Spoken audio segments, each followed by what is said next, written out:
Hi there. In this video we'll be covering what software should I use to write a book. There are lots of great options to choose from. Make sure whatever option you use that it makes the writing process easier, not harder. By the end of this video you will learn some of the most popular writing programs and even an option of working with a professional. And stay tuned until the end of the video for an opportunity I really think you're going to enjoy. Let's dive in.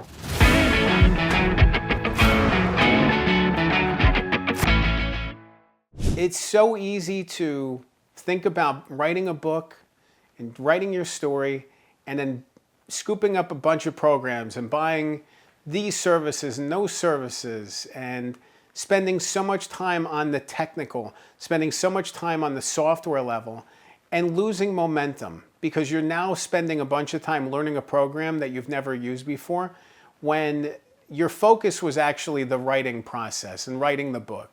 So if you're approaching this from a clear perspective, I would say do whatever works best for you. Use whatever program you enjoy using for writing. Find a way to make it work.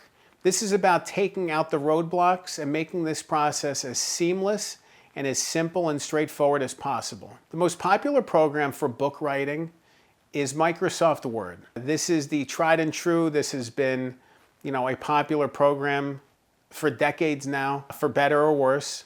Sorry, Clippy. Microsoft Word is very popular with book professional types, whether you're looking at editors or publishers or somebody else. It's a great format to use when sharing back and forth, and you can figure out, which document is the right document to use and all those sorts of things. So if you have Microsoft Word, I would recommend using that.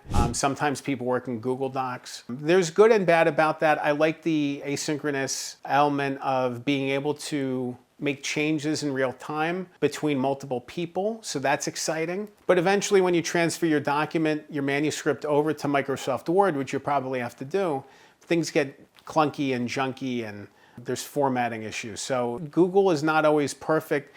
They talk to each other, but not as well as they should, Google and Microsoft Word. So it's an option. I don't always love it, but it is an option. People use Scrivener as well. That's a popular program.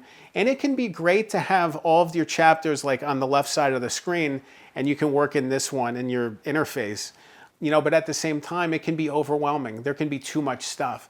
The people I know who've worked with Scrivener, some of them have been overwhelmed and have gotten lost in the weeds because there's so much stuff there and they have too much visible. So there's good and bad, but it can be a great program as well. Again, whatever option you use, don't let the technology get in the way.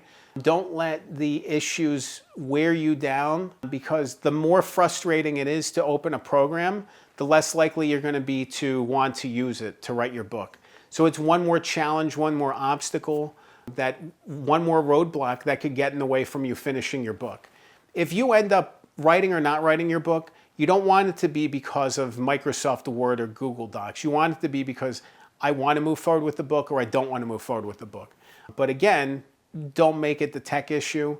Just find whatever works for you and do the writing in whatever way is best. Another option that I use is voice-to-text transcription. This is a really popular tool and it's a great tool. And you can literally record yourself driving, talking in the car, talking when you're going for a walk. Take that audio recording of yourself talking, upload it, and you automatically then have text. It turns the audio into text. And the text is pretty accurate. These tools have gotten pretty good. I remember 5, 6, 7 years ago, you would actually have to send files for transcription, and they would have transcriptionists who would do this work. And it was mind-numbing. I would do it myself. I would transcribe a lot of my recordings, my conversations, and it was mind-numbing. It was awful. I hated it. It was the worst. So using automatic transcription tools is a game changer. It's an opportunity to seek and find, different elements within the conversation, to go back and listen to it again if you have to. But just having that baseline of words is a great way to make progress. And I love using it. I use it all the time. The most effective software to writing a book isn't software at all. It's actually a person. It's a ghostwriter. It's one thing to write the words yourself. A lot of people end up using professionals to write with them or for them That's what I do every day as a book ghostwriter. I help people write their books. So even if you're struggling, there's other options available to you.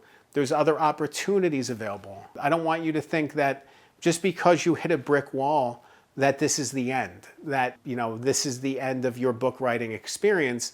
This could just be the start of this great connection that you have with this ghostwriter.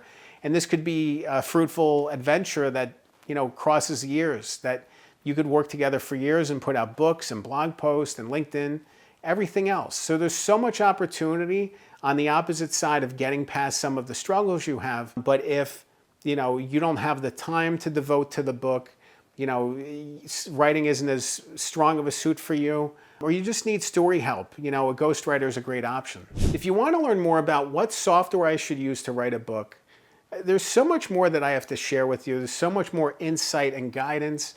So definitely head to my website. It's goodghostwriter.com. You can click the link below, and there you can schedule a one-on-one strategy call with me. I'd love to talk about your story, your journey, any struggles you're facing, and what the opportunities ahead look like. Remember, a good book can change your life. I'm Dan Good. Thanks for watching.